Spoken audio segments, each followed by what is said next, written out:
Olá, seja muito bem-vindo a mais um Fintechs e Novos Investimentos.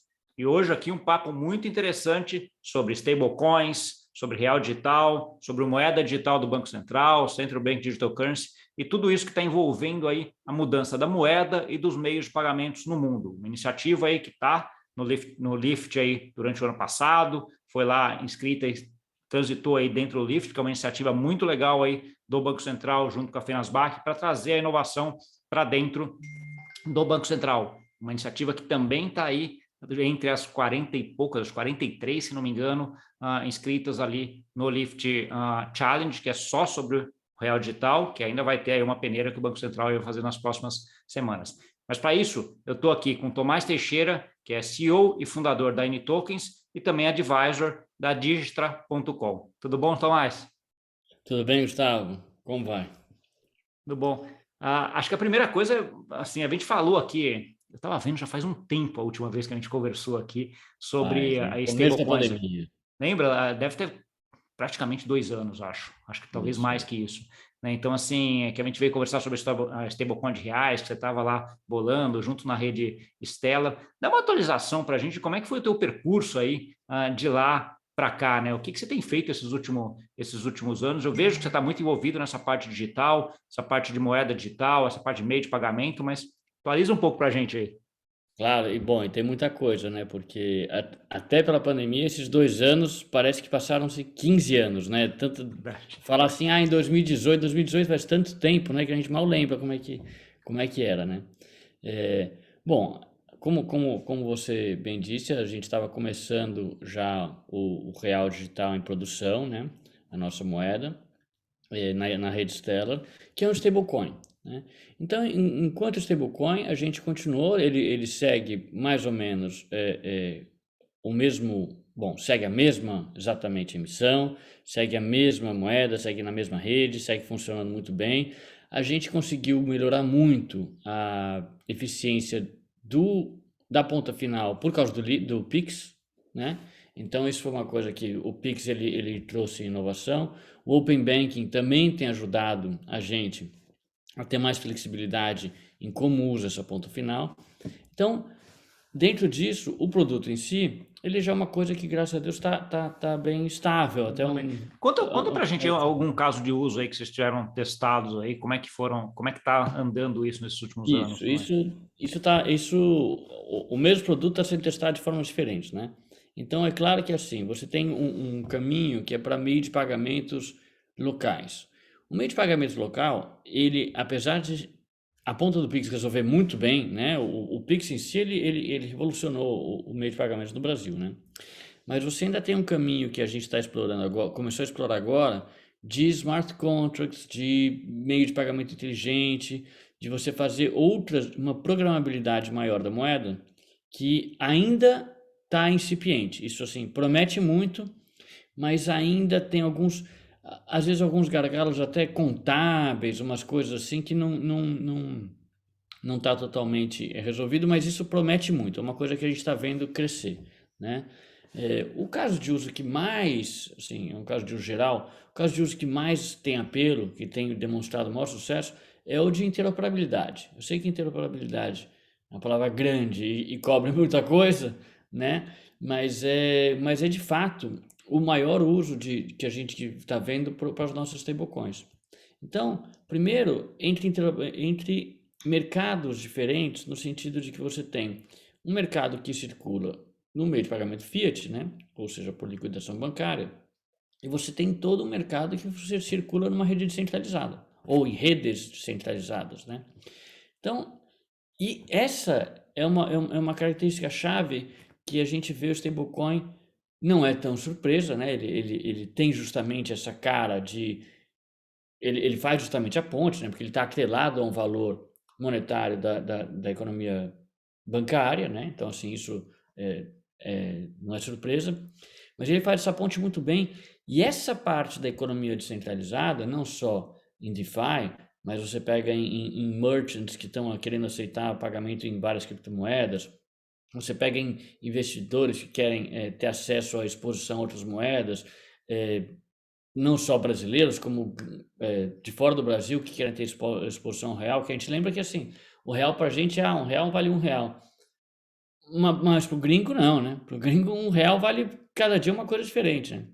Inclusive, quem comprou real nesse ano tem ganho, né? Então, assim, tem E que... aí deixa eu só explorar um pouco mais, porque a gente sempre fala essa parte das stablecoins ou essa moeda digital, tirando essa parte de moeda programável, que acho que você já colocou aí, acho que tem um caminho gigante aí também, concordo contigo, né? Mas são dois casos de uso principais, né? O caso de uso de meio de pagamento, que é um pouco do que você comentou, e esse caso de uso um pouco de câmbio barra investimento, disposição em outras moedas, né? De forma mais fácil, né? Então, assim, É, você tem uma porque coisa você de começou câmbio. falando um pouquinho sobre a parte de pagamentos, e agora esse caso de exposição que você está falando de investimentos é um caso mais de certa forma, câmbio, né? De ficar exposto em outras Olha, não moedas, chega né? exatamente a ser câmbio, porque o câmbio ele seria uma compra de uma outra moeda de outra nacionalidade, né? Uma compra de você comprar o dólar, você ter o recurso disponível no sistema financeiro americano. Aí sim, evidentemente tem um corte de câmbio.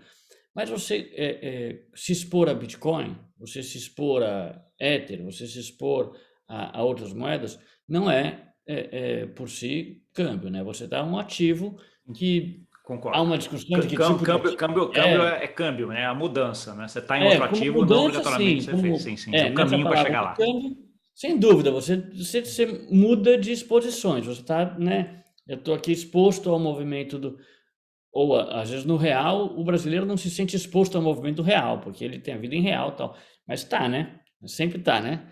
Sim. Então, assim, daí você não, quero me expor ao movimento de Bitcoin, e você tem o investidor estrangeiro que muitas vezes não tem como alocar um pouquinho em real. O real ainda não é uma moeda Conversível. conversível, ainda não é uma moeda de muita disponibilidade lá fora.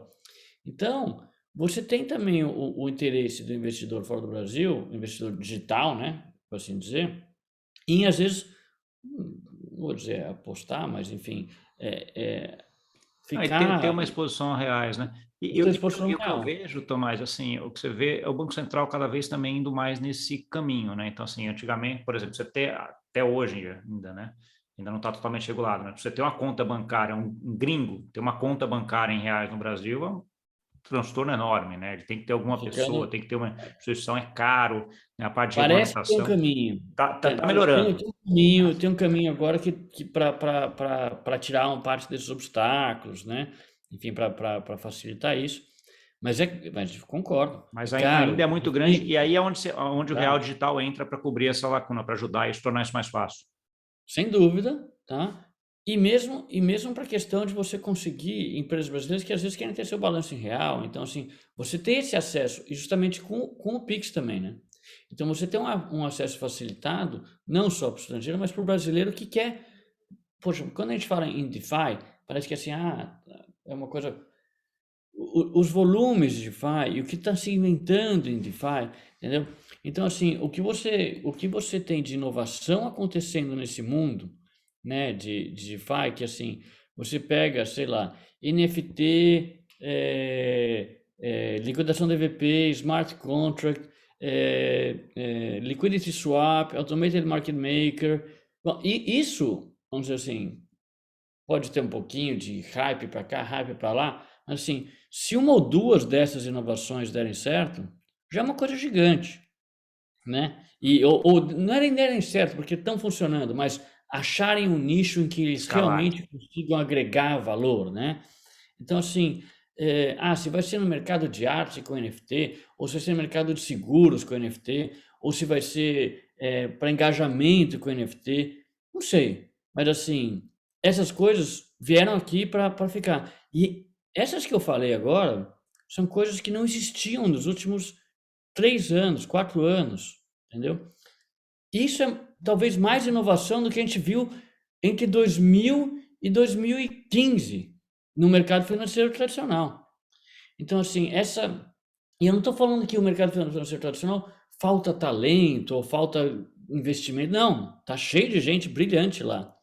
O problema é que na hora que você permite essa capacidade da rede descentralizada, de mais acesso, de mais inovação, de mais gente experimentando, é isso, você tem uma explosão de criatividade e de produtos novos.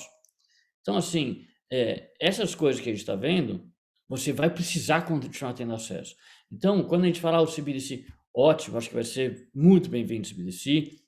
Tem muita discussão de como vai vir, né? Porque tem CBDC de todos os gostos e sabores, mas de qualquer forma é uma iniciativa do Banco Central como organizador e regulador do sistema financeiro ter um braço na economia digital, o que é importante para a sociedade brasileira, ou para, enfim, para a economia brasileira, isso é importante, né?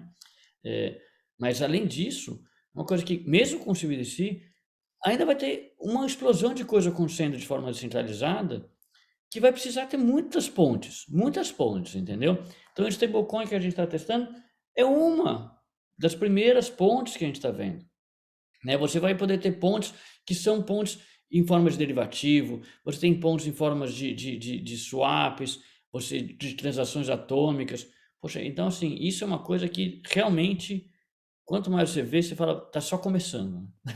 A gente está aqui Não, e isso, tá isso, só isso eu também começando. não tenho dúvida. Eu acho que tem coisas brilhantes aí acontecendo que vão mudar muito a forma como a gente interage com dinheiro, pagamentos, moeda, toda essa história. Acho que tem coisas bem interessantes. Concordo em gênero, número e grau aí, Tomás.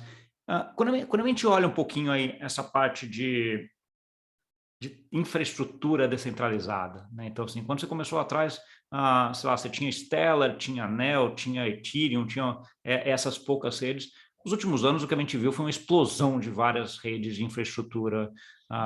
Aí, você chegou a olhar outras, testar alguma delas, a ver se faz sentido até listar a interoperabilidade entre elas?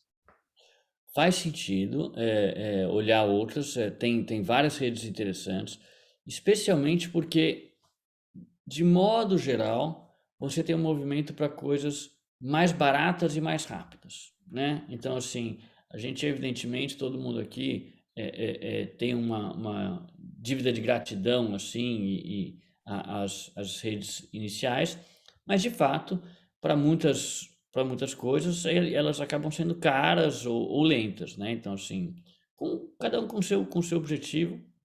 Então, primeiro isso, quando você torna as coisas mais rápidas e mais baratas no mundo de finanças, em geral, você torna mais acessíveis, você torna mais abertas e mais disponíveis para inovação. Então, assim, primeiro tem que ficar olhando, né?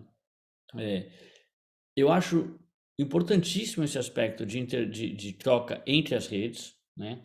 Então, isso é uma coisa que a N-Tokens vai provavelmente gastar um tempo e se colocar melhor durante esse ano. É uma coisa que a gente acha importante, apesar da gente a- a- ter uma experiência de sucesso muito boa com a rede Stellar. Ela é rápida e barata, ela é construída para isso, então é muito bom. Mas a gente com certeza precisa se posicionar melhor nessa troca.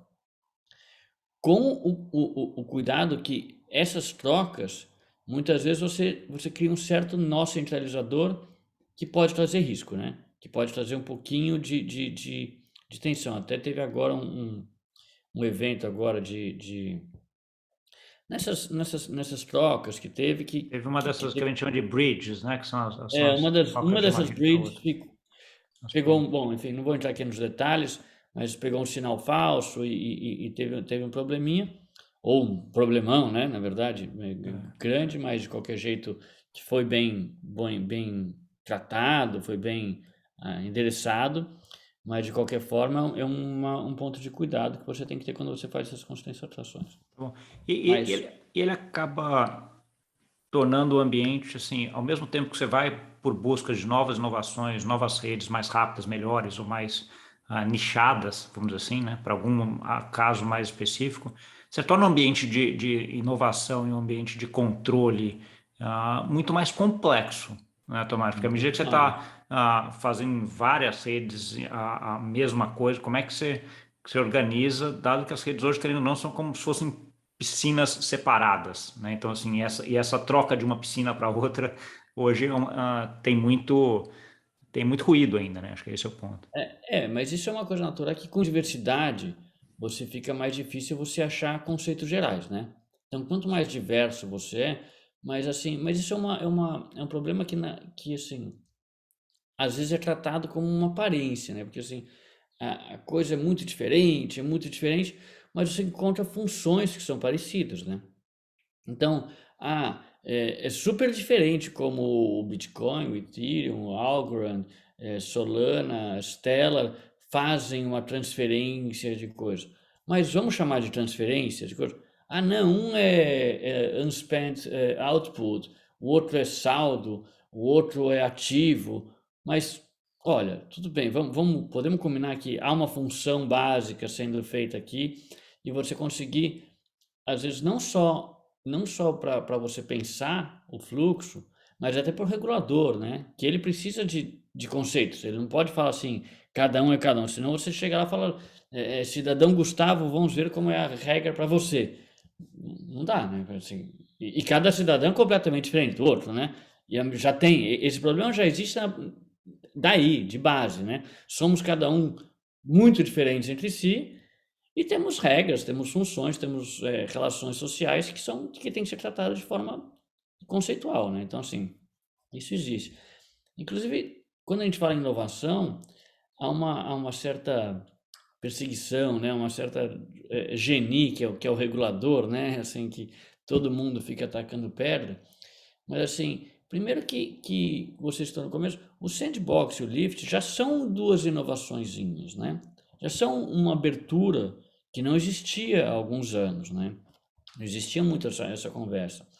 E depois você tem que entender que essa dificuldade que a gente tem para tratar essas miríades de redes, elas se aplicam também ao regulador, se aplicam também à sua própria câmara. Então, você pode fazer empréstimos do modo como está acontecendo na economia americana, na europeia e tal, e tem diversas formas de tratar juros para começo de conversa, né? Então, assim, mesmo juros no Brasil, todo mundo acha razoável que juros no Brasil é exponencial e em dia útil. No resto do mundo não é. Isso é uma mudança quando você vai internacionalizar e até começa a aprender um pouco mais sobre o mercado internacional, que é uma mudança muito grande, né? Porque, assim, quando você vai, essa exponencialidade do juro brasileiro, obviamente, quando você vai pegar períodos pequenos, ele afeta pouco, mas quando você começa a esticar isso para efeito de quem está investindo é muito bom, para quem está tomando dívida é cruel, né? Então, assim, a É. exponencialidade acaba. E aqui fora, por ser tudo linear, fica um negócio mais fácil para quem quer tomar dinheiro nesse sentido, né? Porque você não está em juros sobre juros, né? Isso, e você é mais fácil calcular, até o É. pessoal fala assim, mas que? E fim de semana você tem que tirar da E conta? dia útil, então, Feriado tem nossa, que tirar da essa é outra, conta? Feriado outra aonde? buticaba. Feriado em São Paulo, conta juro ou não conta juro? Tá? Depende da onde é o seu, pô, é assim. Então, tem muita coisa que a gente vai vendo que, assim, quando você começa a fazer uma exposição mais global, que são essas tecnologias atuais, né? Você tem essas dificuldades que a gente está discutindo. Como é que vocês. E vão aparecer mais, porque não exatamente o metaverso, né? Mas assim, sem dúvida, você começa a ter relações que existem de forma inteiramente digital e inteiramente pensada em forma de dados, né? Então, mesmo sem entrar em metaverso, você fala assim, você tem coisas, vamos dizer, velhas, tá? YouTubers com likes, com followers, com você, com seus milhões de seguidores, mas enfim. E você começa a poder ter, o YouTube te compensa, te remunera, você tem anúncios, tem essas coisas todas que tem, mas você começa a ter todo um caminho de relações, cada vez mais, que está acontecendo que não é uma relação trabalhista como pensada no Brasil, não é uma relação de acordo com os direitos autorais da Europa, não é uma relação com os direitos de propriedade americana. Vai se criando outras conexões e outras formas de se relacionar economicamente que esse fenômeno que a gente discutiu dos juros no Brasil, que é assim, vai aumentar muito mais. Vai ter muito mais complexidade. É. Não, Entendeu? e eu acho que é interessante essa tua visão, porque assim, você coloca um ponto que é tecnologia, né, aquela coisa meio estanque que está aí para todo mundo usar da forma como quiser, né, e um pouco de regionalização, localização, cultura, velocidade que aquela sociedade quer aceitar essa inovação, ou que tipo de inovação essa sociedade vai aceitar, né? Isso que vai fazer, isso que eu acho que é o fenomenal disso aqui, né? Porque assim, cada região ou cada cultura vai utilizar aquela inovação de uma certa forma, de uma forma que ela queira. E aí isso não vai ficar exatamente o mundo todo sendo idêntico, né, e linear de uma hora para outra. A tendência é um pouco isso, né, porque acho que essas inovações acabam trazendo aí, principalmente o que a gente fala, o dinheiro programável, é uma coisa que é muito, muito interessante, traz casos de uso muito legais para muita gente, mas vai ter sociedades que vão adotar isso mais rápido, mais para mais coisas do que outras, né? Então, assim, e aí entra um ponto que você estava comentando em relação ao regulador, né? O papel do regulador de trazer isso para essas inovações para dentro dessa parte que eu chamaria de sociedade cultural, regulamentada, alguma coisa assim, né? De tentar ao máximo fazer isso daí e testar casos de uso. E a gente já entra aí no Lift, né? Você participou aí durante o ano passado aí com uma inovação dentro do Lift. Eu queria que você contasse para mim um pouco essa trajetória aí, de como é que foi o processo de aprovação, né? Você tem lá que colocar um caso, né? Tem que ser aprovado. Foram poucas iniciativas que foram aprovadas para continuar, né? E agora já está chegando, tem praticamente um ano já, né, Tomás? Então você já está meio fechando esse ciclo aí dentro disso daí. Então, assim, conta essa trajetória para a gente. Olha, com prazer, porque o Lift foi uma história muito feliz para a gente e até de muitas surpresas boas, né? Porque, primeiro, é um processo que como startup, não é só startup que entra no Lift, tem empresas, podem ter empresas maiores, pode ter pessoa física entrando e tal, mas assim, a gente não tem departamento de aplicação para né? Uma coisa assim que, não, então tá, sabemos como fazer, você não, né? Então, e não tem, vamos pegar os últimos 100 vídeos do não tem também. Então o processo de aplicação, para quem estiver pensando em fazer, é um pouquinho assim, assustador, porque o que que eu falo, né? Você tem que gravar um vídeo e Meio tal. tailor-made, assim, né? Então Vai assim, fazer. você tem que. E é difícil, porque você fica pensando o que que você vai falar. Você vai falar da sua ideia, do mercado, da ideia, do projeto, o que que é. O Lift, se não me engano, ele foca numa etapa de desenvolvimento que é depois da ideia e antes, vamos dizer, da ideia ao protótipo, alguma coisa assim. Então você tem que ter alguma coisa mais pronta do que uma ideia, do que, seria legal se isso. Tem que ser uma coisa, olha, isso seria legal, dá para fazer mais ou menos assim, o que eu preciso para desenvolver isso, as dúvidas que eu tenho são essas, e eu quero chegar mais ou menos nesse protótipo, né? Então, o Revit cobre isso, ele não, ele, muitas vezes eu vejo as pessoas, putz, não deu, às vezes você já tem um protótipo, você quer ir para o mercado, aí não é exatamente o que o Lift cobriria, né? Então, primeiro isso que quando você falou do processo, o processo começou assim que para mim já, agora falando, parece tranquilo, mas que já não era óbvio para mim, né? Então, teve esse processo dessa aprendizagem inicial de onde que eu encaixo, qual das ideias eu quero colocar, né? Porque ideia todo mundo tem um monte, né? Então, assim, o que que você vai colocar? Falando do Lift em si. Primeiro, a equipe é excelente, assim, o pessoal da Fenasbac, não só o Rodrigo Dani, mas todo mundo ajuda muito, entende muito, é, um espírito realmente de aberto e querendo ajudar 100%, assim, não tem uma reserva deles, sabe? Ou um pré-julgamento, uma coisa muito boa, né? O pessoal do Banco Central que participa, um pessoal muito bem preparado, tá? São voluntários, então não é uma designação do banco. Não sei se lá dentro eles se conversam para se fazer um certo rodízio e tal, mas não é uma designação do banco, pelo que eu entendo.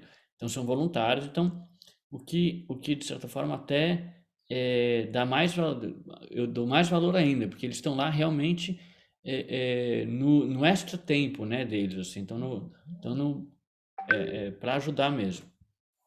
E é uma conversa aberta, como o Lyft, justamente ele não é um produto ainda de mercado, né, ele não é um produto que está no mercado, ele não está testando, não está afetando o consumidor ou o investidor, né, há uma possibilidade de uma conversa mais aberta, entendeu? De um espaço de experimentação mesmo, entendeu? O nome de laboratório é bem apropriado, que você consegue falar assim, não, então vamos discutir por aqui. Aí você não tem muito tempo, né? Então você gasta um tempo, ou uma ou duas reuniões, aí você, não, isso aqui é uma grande bobagem, vamos fazer pelo outro jeito. E tem espaço para isso. Tem espaço para isso, nem que você chegue e fale assim, vai tomar uma bronca do professor, que ele fala assim, não, você então gastou tempo nessa história que é uma bobagem. Não, todo mundo fala, bom, que bom que a gente descobriu junto que é uma bobagem, vamos tentar fazer outro. Então, assim, isso é uma coisa muito prazerosa para quem trabalha com inovação, né? Porque É um processo de inovação como tem que ser, né? Tentativa e erro, sempre tentando melhorar e vai errar, né? Faz parte.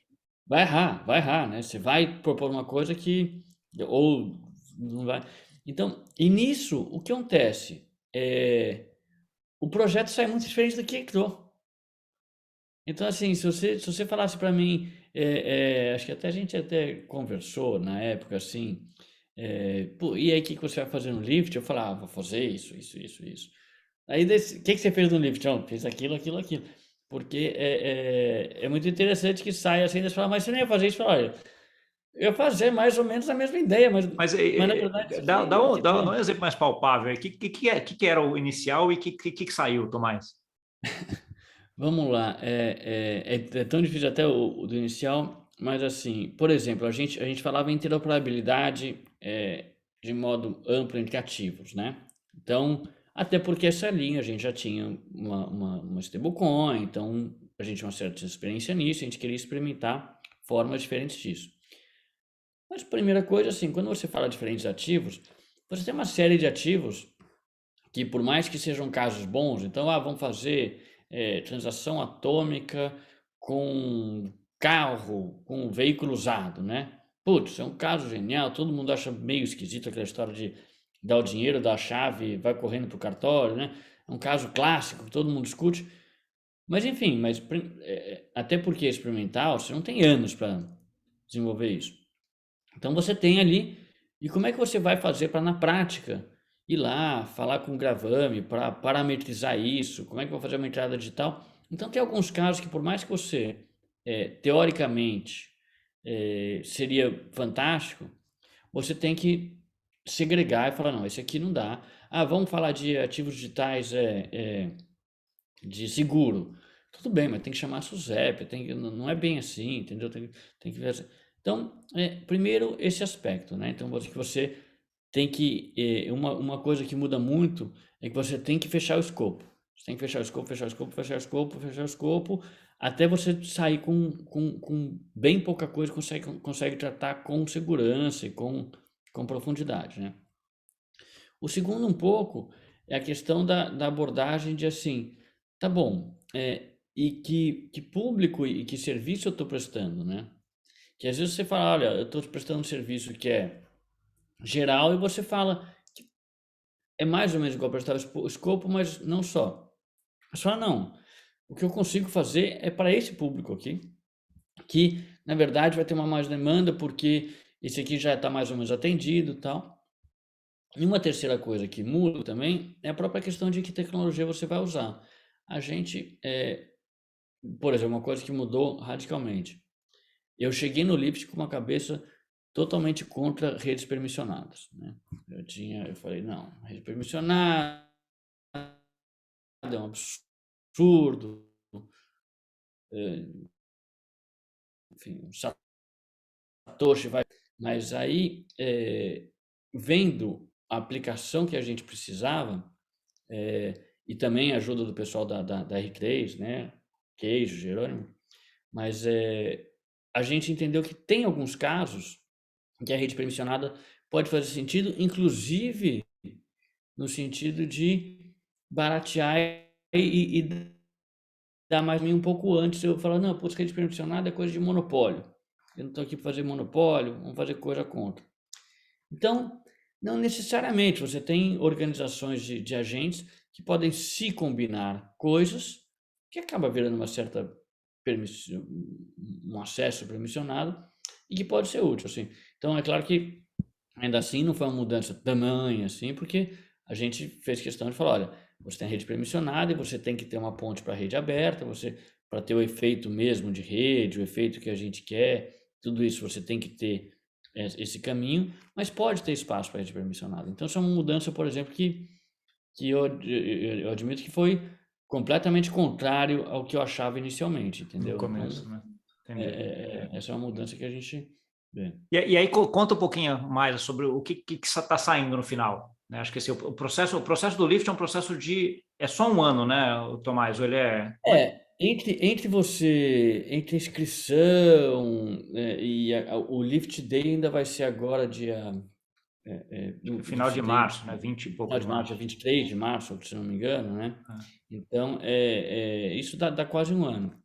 Mas daí tem o processo de aprovação, tem umas entrevistas entre a seleção inicial e a aprovação final, né? Tem umas conversas. Então, esse processo daí dura mais alguns meses, mas daí o mais intenso mesmo de desenvolvimento, acho que são uns 4 meses. São uns 4 meses.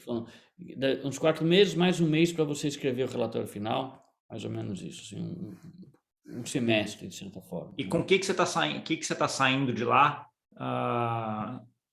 O que foi testado e feito e qual que é o produto final, vamos dizer assim, desse relatório, né?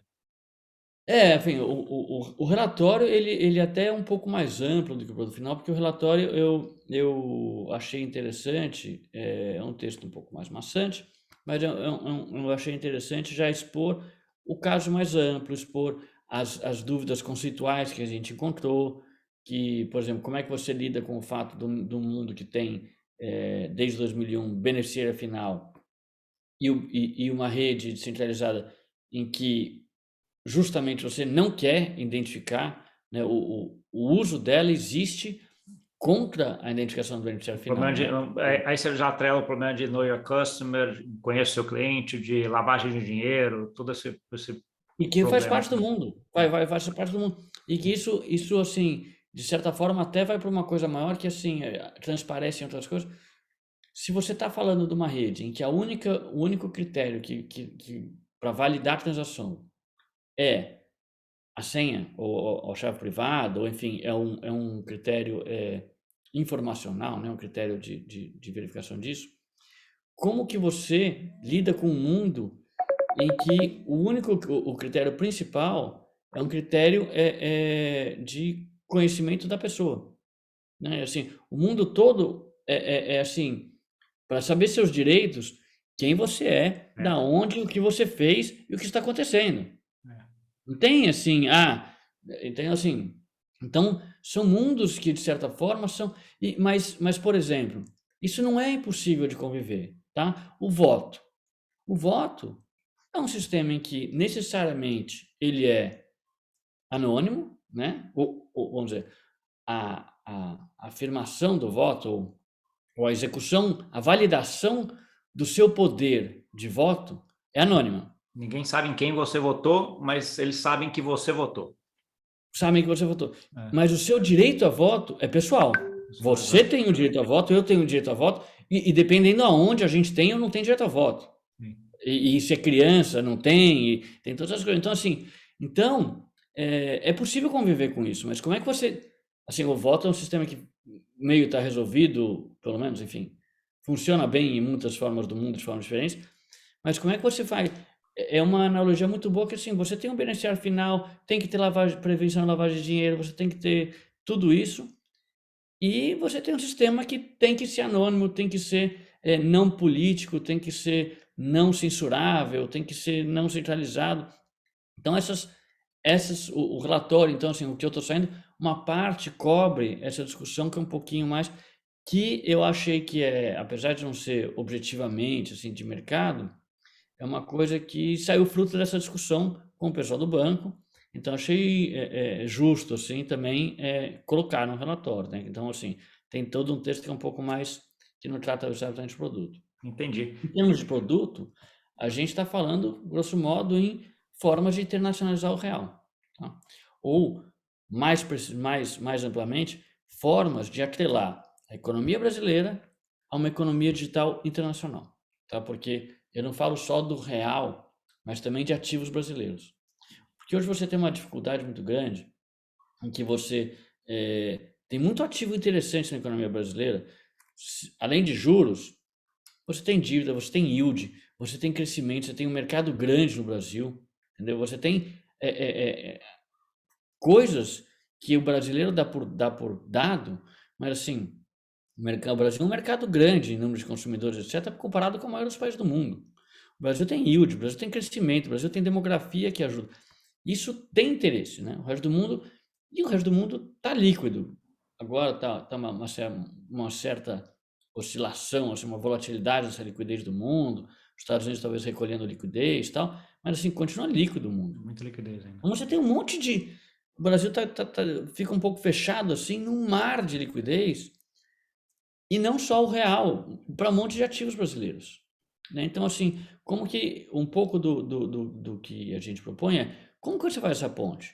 Eu quero ter ativos brasileiros negociando nesse mundo digital, até porque o digital, a gente fala, ele dá acesso, a gente pensa acesso desbancarizado, toda essa coisa. A economia brasileira é a desbancarizada no mundo, porque você vai na Europa, nos Estados Unidos e tal, você paga tranquilamente, você está claro, ainda mais com o euro e tal, mas mesmo na Suíça, no Reino Unido, você paga tranquilamente alguém da França, recebe alguém que paga alguém da Suíça, de Portugal. Então, isso é uma coisa que no resto do mundo, isso não é um problema, funciona. O Brasil, ele é um desbancarizado mundial, de certa forma, entendeu? Então, como que você torna a economia brasileira participante disso ativa? E a economia digital está aqui também para fazer essa oportunidade. Também para fazer essa oportunidade. Porque na rede descentralizada, as empresas, empreendedores, investidores e trabalhadores brasileiros estão em pé de igualdade para receber e pagar, assim como o francês, o inglês, o suíço e o americano. Entendeu? Cada um com suas regras locais, com relação a imposto, com relação a investimentos, mas enfim. Então, isso é a internacionalização dos ativos brasileiros. É isso que a gente está buscando nesse protótipo. Entendi. Não, ótimo. Acho que é uma ótima visão. Eu gosto muito da forma como você coloca a coisa e você fala, a direção que você toca. Acho que tem vários pontos aí bem interessantes e que é isso mesmo, ajudar o Brasil a realmente se internacionalizar, né? Entrar nesse jogo mundial que a gente ainda não está exatamente nele, né? Eu vi também que agora a gente tem o Lift Challenge, né? Que é o Lift vamos dizer assim, do real digital, né? Da iniciativa mais focada em moeda, meio de pagamento, que é a iniciativa que você estava dentro do Lift Challenge, né? Então, das que eu vi, se tem alguma iniciativa dentro do Lift Challenge que emplaca do Lift anterior, que emplaca nesse Lift do real digital, a de vocês é lá. Vocês já estão inscritos, né? Sim, inscritos, sim. Inscritos a gente tá inscrito. Acho que ainda demora um tempinho para saber se Para passar interessa o ou não, funil, né? Porque fazerem a tem peneira, né? tem muito projeto.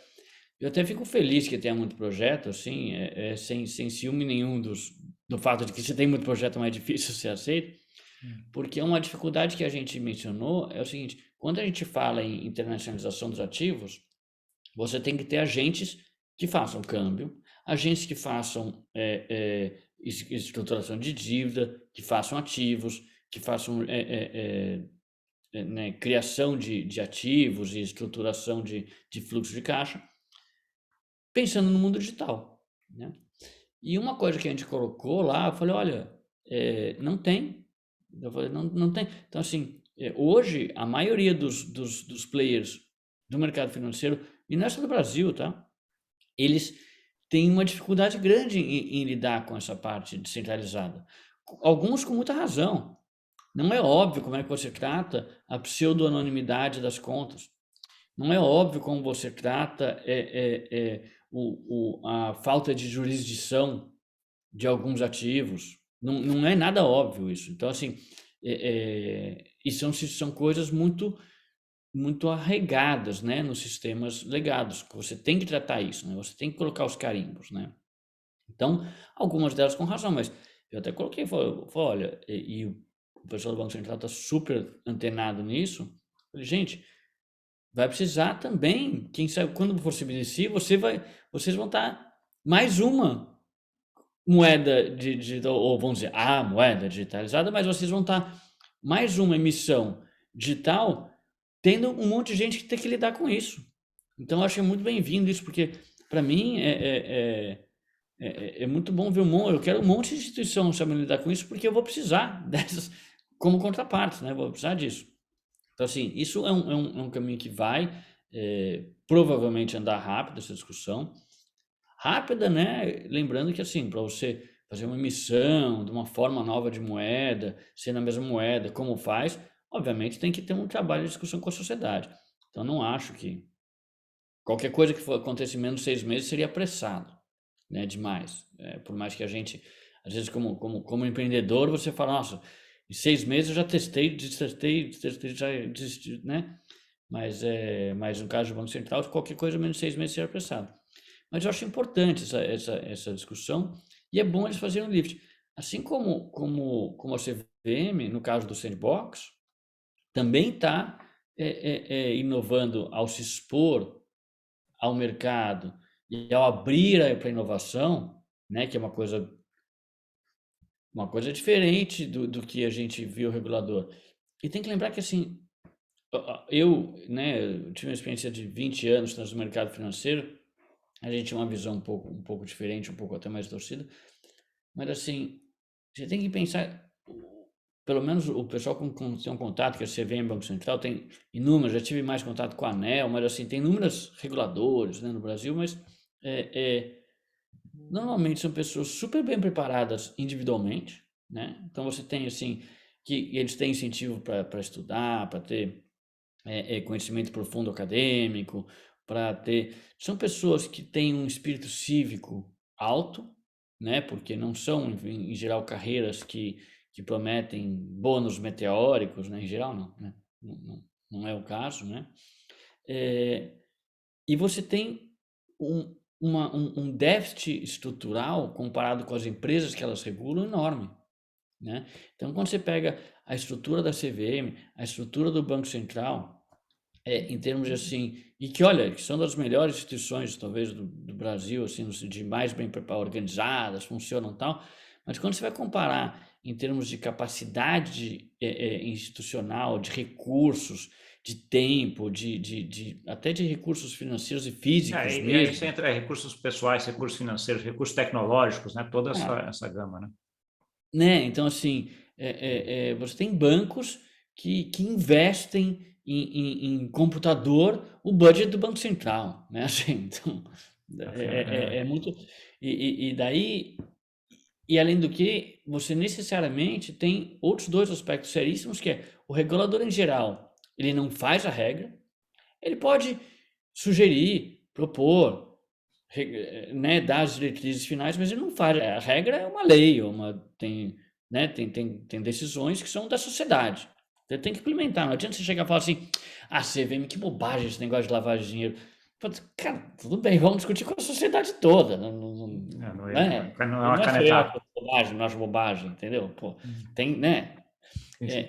E outra coisa, assim, e o incentivo deles ao erro é mínimo, e tem que ser mínimo, né? Muito diferente do empreendedor, que você pode fazer um produto que ele aperta um pouco para encaixar ali e vai. Mas na hora que alguém tá fazendo a regra é a regra, né? O cara Sim, tá sim. implementando a regra, não dá. Mas ao mesmo tempo, ao mesmo tempo que ele tem esse incentivo a não errar, a não inovar, ele se vê hoje, você vê o regulador hoje com a postura de que ele tem que fazer isso, né? Então, assim, aquela história de que se ele não ajuda a sociedade, É, não traduz esse anseio que a sociedade tem em relação a inovar, ou fazer parte desse mundo novo, né? Você acaba também deixando a sociedade para trás. Então, assim, é uma posição hoje bastante complexa, vai para dizer o mínimo. sim, mas é porque isso é uma coisa um pouco implícita, é um pouco que permeia, porque é o seguinte, o que a gente está falando, eu acho que é o seguinte, não existe você falar em mercado financeiro e em mercado de capitais sem inovação, né? Não existe. No mundo de hoje, mercado financeiro e mercado de capitais tem que ter inovação. Então, como é que você faz com um regulador que fala assim, bom, então eu tenho que ter inovação, e tem que ser uma inovação desse jeito novo, global, descentralizada, experimental, tudo mais assim, né? E, só que não tem uma regra assim, instituição CVM 2000 tem que ter inovação e cumpra-se. Não É uma existe. coisa que está implícita, né, nessa lógica de mercado. Então eles têm que sambar miudinho um pouquinho para falar, bom, é uma realidade. Se eu não tiver inovação, eu mato, não tem mais mercado de capitais, tudo bem, pode, acabou, não tem, né? Enfim, vamos só. Então, Boa.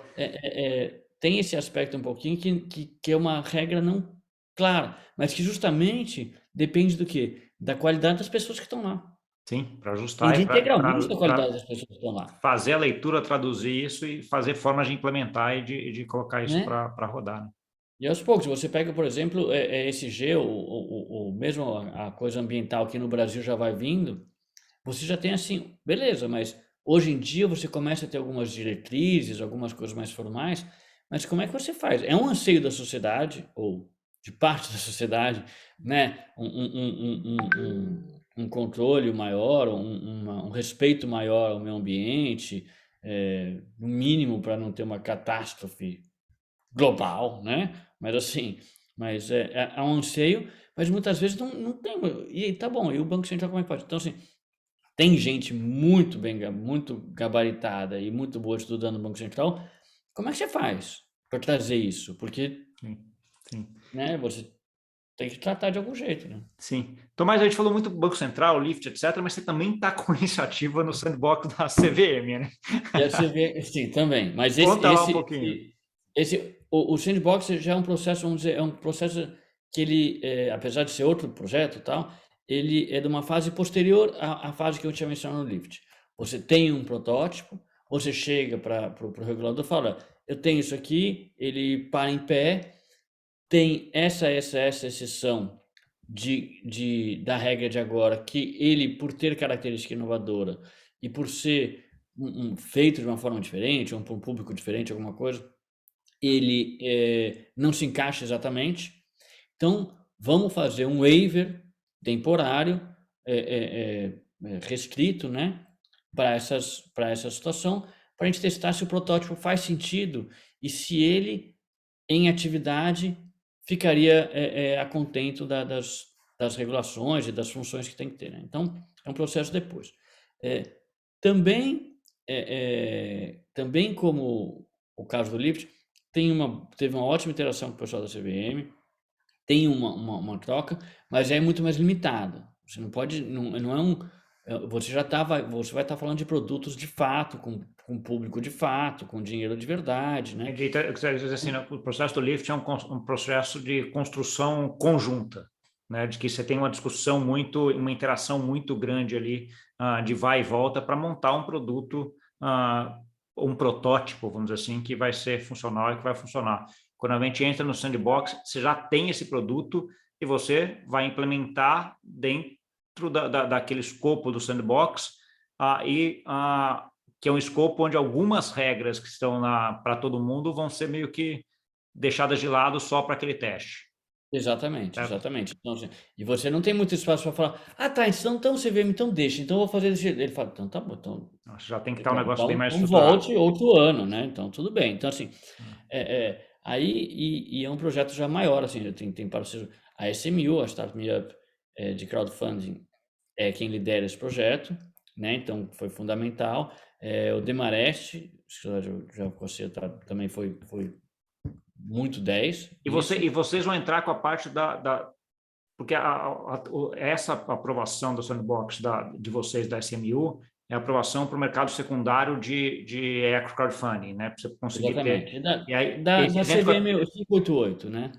Que é um Oi? pouco mais do que crowdfunding, porque envolve também projetos, não é só startups, mas é exatamente o crowdfunding. Então, tem, como eu falei, tem a SMU, o Demares, tem a Acres, que vai prover a parte de negociação, a Ah, parte de exchange mesmo, então o mercado em si, né? E a N-Tokens que vai fazer a parte de tokenização, porque ainda que você exista uma escrituração, hoje em dia você tem camadas de abstração, né, entre um valor imobiliário e a sua negociação e liquidação, e essas camadas elas podem ser simplificadas quando você faz transações atômicas, quando você faz não só por causa de redes DLT, mas porque você consegue ter uma verificação distribuída. Então, assim, isso é parte do que a CVM quer ver funcionando, né? Então, é a parte que, a gente, que o pessoal em tokens, especialmente, vai fazer nisso, mas é um projeto maior, porque você tem que envolver, e é um gargalo importantíssimo, porque hoje em dia, quando você investe numa startup ou numa empresa assim, você fica sócio no contrato social, talvez você fique 10 anos, e às vezes assim, 10 anos é bastante tempo para o investidor, ainda mais para um investidor pessoa física, né, uma coisa assim. Então, uma coisa que. E o mercado cresce muito, então, tá bom, você está fazendo aqui uma startup para fazer sua produtora de vídeos, né? Não sei. Ah, que bom, daí você passou de 1 milhão para 10 milhões de likes, alguma coisa assim. Eu que coloquei lá, tinha uma projeção de tanto, eu coloquei meus 10 mil reais. Poxa, agora a projeção cresceu bem, teoricamente já vale 30 mil. Ah, então tá bom. Então, cara, vamos lá, 30 mil para mim, eu gostei disso, quero 30 mil que eu vou comprar um carro, fazer uma viagem, sei lá o quê. Não, não. Ou tem um evento de liquidez, ou, enfim, né? Então, isso foi pensado numa lógica que, assim, não é uma lógica de crescimento, é uma lógica de distribuição de rendimentos, né? Que há 20, 30 anos atrás, com dividendos, com debêntures também pode ser, faz todo sentido. Mas hoje, numa lógica de crescimento, não necessariamente você ter passado de 1 milhão para 10 milhões de qualquer métrica que seja, você está distribuindo um monte de dividendo. Então, assim, mas ao mesmo tempo, os meus 10 mil reais foram importantes para você fazer esse passo. Ele muda o valuation, o potencial do seu negócio e como é que fica, né? Então, É, o mercado secundário está aí para isso, né? o que eu acho espetacular disso daí, e até conversei aqui, tem algumas semanas com o Diego Pérez também lá que da SMU, a gente falou um Sim, pouco sobre isso é, também, né? É meu que sócio, assim, né? e esse de mercado secundário, de startups, etc., é uma coisa que em cripto a gente já tem, né? Que são os tokens que são emitidos ali, os ICOs, né? Tem vários nomes aí para a gente fazer. E você pode investir e sair a hora que você quiser, né? 24/7 a qualquer momento. Né? Quando a gente vai fazer investimento anjo em startup, é um pouco do que você falou, né? Você fica abraçado com o cara até um evento de liquidez, vários anos, né? Então, assim, você não sabe a precificação exata até que você tem esse evento de liquidez. Então, você tem vários gargalos, que coisa. E essa iniciativa que vocês estão testando é um pouco aproximar esses dois mercados, né? Trazer um pouco dessas funções, dessas coisas que são tão boas em investimento em startup de cripto para uma situação do mercado tradicional, né? Esse teste acho que é um pouco isso, né? Um pouco isso, eu acho que assim, se Deus quiser, acho que vai ser uma experiência que a CVM vai ficar bem satisfeita de ver funcionando. E alguns passos adiante, por que não a gente está falando que esses tokens não podem justamente ter acesso a esse mercado internacional, né? Não podem, ou os investidores brasileiros ao mercado internacional e de forma justamente com liquidez, porque no fundo, quando a gente fala em liquidez, que é uma coisa meio assim, liquidez é o seguinte, tem muita gente no mundo todo procurando investimento desesperadamente e tendo que colocar dinheiro para render 0,5% ao ano, entendeu? E que muita gente que às vezes tem empreendedor no Brasil que está, poxa, O dinheiro não 20 consegue mil chegar, né? dólares mudava o cenário do cara de um Sim. jeito, né? E que para juntar 10 caras, 10 investidores lá fora com 2 mil dólares, uma coisa que, então, isso é uma coisa que a gente não é o escopo do projeto da CVM, a parte de internacionalização, mas sem dúvida, você fazer isso como forma de token é deixar prontinho para isso, né? Possibilita isso no futuro não tão longe. É. Boa. Tomás, acho que a gente conversou muito aqui, eu ficaria falando com você mais umas 2 horas aqui, mas assim, acho que tem um tempo aqui mais ou menos que eu gosto de seguir. Eu queria que você deixasse duas coisas, acho que um pouco de mensagem final aí para quem está nos ouvindo e onde que o pessoal te encontra. É, bom, me encontra primeiro no Lift Talks, que vai aparecer, vai acontecer daqui a pouco, né? Ah, A N-Tokens, a gente espera estar cada vez mais atuante. A gente ainda está num mercado mais B2B, né? Então, pode procurar, como no site da N-Tokens, mas contato @N-Tokens é uma forma boa.